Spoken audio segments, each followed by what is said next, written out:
اعوذ باللہ من الشیطان الرجیم بسم اللہ الرحمن الرحیم نحمدہ ونصلی علی رسولہ الکریم۔ آج کا ہمارا موضوع ہے واقعہ افک۔ یہ واقعہ حضرت عائشہ صدیقہ رضی اللہ عنہا زوجہ محترمہ رسول خدا صلی اللہ علیہ وآلہ وسلم کی ذات سے وابستہ ہے، اور یہ غزوہ بنی مصطلق کے بعد پیش آیا، بلکہ غزوہ بنی مصطلق سے فتح یاب ہونے کے بعد جب نبی صلی اللہ علیہ وآلہ وسلم واپسی کا سفر فرما رہے تھے تب یہ واقعہ پیش آیا۔ اس کی تفصیل میں مولانا صفی الرحمن مبارک پوری صاحب رقم تراز ہیں۔ اس واقعے کا ماحصل یہ ہے کہ رسول اللہ صلی اللہ علیہ وآلہ وسلم کا دستور تھا کہ سفر میں جاتے ہوئے ازواج مطہرات کے درمیان قرآن اندازی فرماتے، جس کا قرآن نکل آتا اسے ہمراہ لے جاتے۔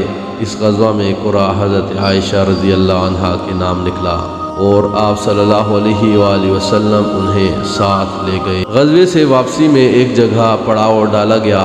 حضرت عائشہ رضی اللہ عنہ اپنی حاجت کے لیے گئیں اور اپنی بہن کا ہار جسے عاریتاً لے کر گئی تھیں کھو بیٹھیں۔ احساس ہوتے ہی فوراً اس جگہ واپس گئیں جہاں ہار گم ہوا تھا۔ اسی دوران وہ لوگ آئے جو آپ کا ہودج اونٹ پر لادا کرتے تھے۔ انہوں نے سمجھا آپ ہودج کے اندر تشریف فرما ہے، اس لیے اسے اونٹ پر لاد دیا اور ہودج کے ہلکے پن پر نہ چونکے، کیونکہ حضرت عائشہ رضی اللہ عنہا ابھی نوعمر تھیں، بدن موٹا اور بوجھل نہ تھا، نیز چونکہ کئی آدمیوں نے مل کر ہودج اٹھایا تھا اس لیے بھی ہلکے پن پر تعجب نہ ہوا۔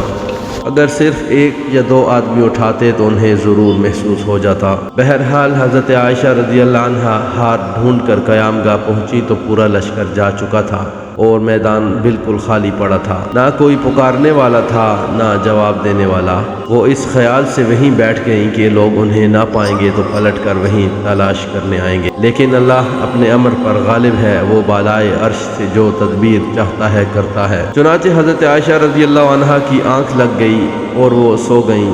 پھر صفوان بن معطل رضی اللہ عنہ کی یہ آواز سن کر بیدار ہوئیں، انا للہ و انا الیہ راجعون۔ رسول اللہ صلی اللہ علیہ وآلہ وسلم کی بیوی وہ پچھلی رات کو چلا آ رہا تھا، صبح کو اس جگہ پہنچا جہاں آپ رضی اللہ عنہ موجود تھیں۔ انہوں نے جب حضرت عائشہ رضی اللہ عنہا کو دیکھا تو پہچان لیا، کیونکہ وہ پردے کا حکم نازل ہونے سے پہلے بھی انہیں دیکھ چکے تھے۔ انہوں نے انا للہ پڑھی اور اپنی سواری بٹھا کر حضرت عائشہ رضی اللہ عنہا کے قریب کر دی۔ حضرت عائشہ رضی اللہ عنہا اس پر سوار ہو گئیں۔ حضرت صفوان نے انا للہ کے سوا زبان سے ایک لفظ نہ نکالا، چپ چاپ سواری کی نکیل تھامی اور پیدل چلتے ہوئے لشکر میں آ گئے۔ یہ ٹھیک دوپہر کا وقت تھا اور لشکر پڑاؤ ڈال چکا تھا۔ انہیں اس کیفیت کے ساتھ آتا دیکھ کر مختلف لوگوں نے اپنے اپنے انداز پر تبصرہ کیا اور اللہ کے دشمن خبیث عبداللہ بن ابی کو بھڑاس نکالنے کا ایک اور موقع مل گیا۔ چنانچہ اس کے پہلو میں نفاق اور حسد کی جو چنگاری سلگ رہی تھی، اس نے اس کے کرب پنہاں کو عیاں اور نمایاں کیا، یعنی بدکاری کی تہمت تراش کر واقعات کے تانے بانے بننا، تہمت کے خاکے میں رنگ بھرنا اور اسے پھیلانا، بڑھانا اور ادھیڑنا اور بننا شروع کیا۔ اس کے ساتھی بھی اسی بات کو بنیاد بنا کر اس کا تقرب حاصل کرنے لگے، اور جب مدینہ آئے تو ان تہمت تراشوں نے خوب جم کر پروپیگنڈا کیا۔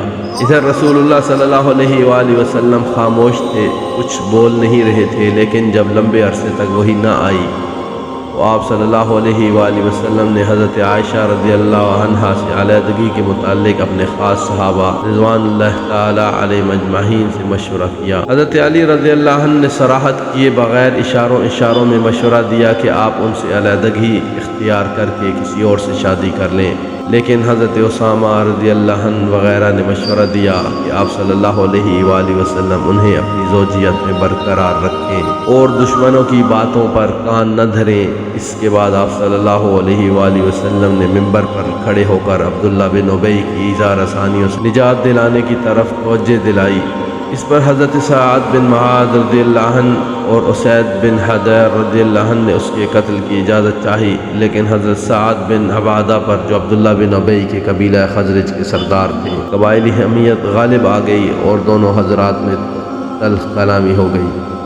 جس کے نتیجے میں دونوں قبیلے بھڑک اٹھے۔ رسول اللہ صلی اللہ علیہ وآلہ وسلم نے خاصی مشکل سے انہیں خاموش کیا، پھر خود بھی خاموش ہو گئے۔ ادھر حضرت عائشہ رضی اللہ عنہ کا حال یہ تھا کہ وہ غزوے سے واپس آتے ہی بیمار پڑ گئیں اور 1 مہینے تک مسلسل بیمار رہیں۔ انہیں اس تہمت کے بارے میں کچھ بھی معلوم نہ تھا، البتہ انہیں یہ بات کھٹکتی رہتی تھی کہ بیماری کی حالت میں رسول اللہ صلی اللہ علیہ وآلہ وسلم کی طرف سے جو لطف و عنایت ہوا کرتی تھی اب وہ نظر نہیں آ رہی۔ بیماری ختم ہوئی تو وہ ایک رات مصطح کے ہمراہ قضاء حاجت کے لیے میدان میں گئیں۔ اتفاق سے مصطح اپنی چادر میں پھنس کر پھسل گئیں اور اس پر انہوں نے اپنے بیٹے کو بد دعا دی۔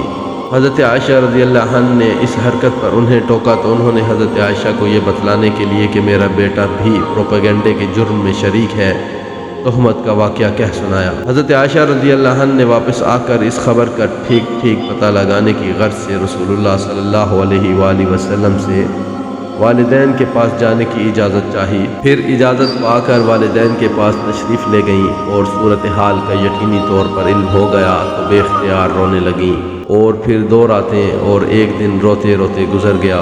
اس دوران نہ نیند کا سرما لگایا نہ آنسو کی جھڑی رکی۔ وہ محسوس کرتی تھیں کہ روتے روتے کلیجہ شک ہو جائے گا۔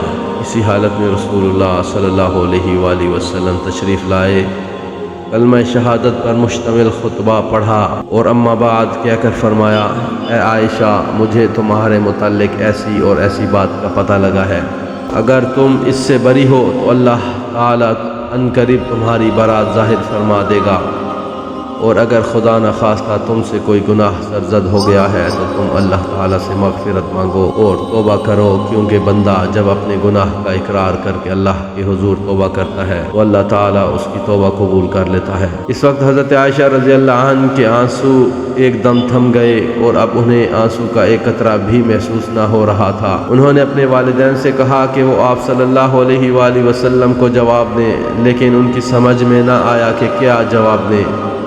اس کے بعد حضرت عائشہ رضی اللہ عنہا نے خود ہی کہا، واللہ میں جانتی ہوں کہ یہ بات سنتے سنتے آپ لوگوں کے دلوں میں اچھی طرح بیٹھ گئی ہے اور آپ لوگوں نے اسے بالکل سچ سمجھ لیا ہے، اس لیے اب اگر میں یہ کہوں کہ میں بری ہوں اور اللہ خوب جانتا ہے کہ میں بری ہوں تو آپ لوگ میری بات سچ نہ سمجھیں گے، اور اگر میں کسی بات کا اعتراف کر لوں حالانکہ اللہ خوب جانتا ہے کہ میں اس سے بری ہوں تو آپ لوگ سے ہی مان لیں گے۔ ایسی صورت میں واللہ میرے لیے اور آپ لوگوں کے لیے وہی مثل ہے جسے حضرت یوسف علیہ السلام کے والد نے کہا تھا، فصبر جمیل واللہ المستعان علی ما تصفون، صبر ہی بہتر ہے اور تم لوگ جو کچھ کہتے ہو اس پر اللہ کی مدد مطلوب ہے۔ اس کے بعد حضرت عائشہ رضی اللہ عنہا دوسری طرف جا کر لیٹ گئیں اور اسی وقت رسول اللہ صلی اللہ علیہ وآلہ وسلم پر وحی کا نزول شروع ہو گیا۔ پھر جب آپ صلی اللہ علیہ وآلہ وسلم سے نزول وحی کی شدت و کیفیت ختم ہوئی تو آپ مسکرا رہے تھے، اور آپ نے پہلی بات جو فرمائی وہ یہ تھی کہ اے عائشہ، اللہ نے تمہیں بری کر دیا۔ اس پر خوشی سے ان کی ماں بولی، عائشہ، حضور صلی اللہ علیہ وآلہ وسلم کی جانب اٹھو، شکریہ ادا کرو۔ انہوں نے اپنے دامن کی برات اور رسول اللہ صلی اللہ علیہ وآلہ وسلم کی محبت پر اعتماد و وثوق کے سبب قدر ناز کے انداز میں کہا، واللہ میں تو ان کی طرف نہ اٹھوں گی اور صرف اللہ کی حمد کروں گی۔ اس موقع پر واقعہ افک سے متعلق جو آیات اللہ نے نازل فرمائی وہ سورہ نور کی 10 آیات ہیں جو ان الذین جاءوا بالافک عصبۃ منکم سے شروع ہوتی ہیں۔ اس کے بعد تہمت تراشی کے جرم میں مصطح بن اثاثہ، حسان بن ثابت اور حمنہ بنت جہش رضی اللہ عنہم کو 80 کوڑے مارے گئے۔ البتہ خبیث عبداللہ بن ابی کی پیٹھ اس سزا سے بچ گئی، حالانکہ تہمت تراشوں میں وہی سر فہرست تھا اور اسی نے اس معاملے میں سب سے اہم رول ادا کیا تھا۔ اسے سزا نہ دینے کی وجہ یا تو یہ تھی کہ جن لوگوں پر حدود قائم کر دی جاتی ہیں وہ ان کے لیے اخروی عذاب کی تخفیف اور گناہوں کا کفارہ بن جاتی ہیں، اور عبداللہ بن ابی کو اللہ تعالیٰ نے آخرت میں عذاب عظیم دینے کا اعلان فرما دیا تھا۔ یا پھر وہی مصلحت کار فرما تھی جس کی وجہ سے اس کی اسلام دشمنی کے باوجود اسے قتل نہیں کیا گیا۔ حافظ ابن حجر رحمہ اللہ نے امام حاکم کی ایک روایت نقل کی ہے کہ عبداللہ بن ابی کو بھی حد لگائی گئی تھی۔ اس طرح ایک مہینے کے بعد مدینہ کی فضا شک و شبہے اور قلق و اضطراب کے بادلوں سے صاف ہو گئی اور عبداللہ بن ابی اس طرح رسوا ہوا کہ دوبارہ سر نہ اٹھا سکا۔ ابن اسحاق کہتے ہیں کہ اس کے بعد جب وہ کوئی گڑبڑ کرتا تو خود اس کی قوم کے لوگ اسے عتاب کرتے، اس کی گرفت کرتے اور اسے سخت سست کہتے۔ اس کیفیت کو دیکھ کر رسول اللہ صلی اللہ علیہ وآلہ وسلم نے حضرت عمر سے کہا، اے عمر کیا خیال ہے؟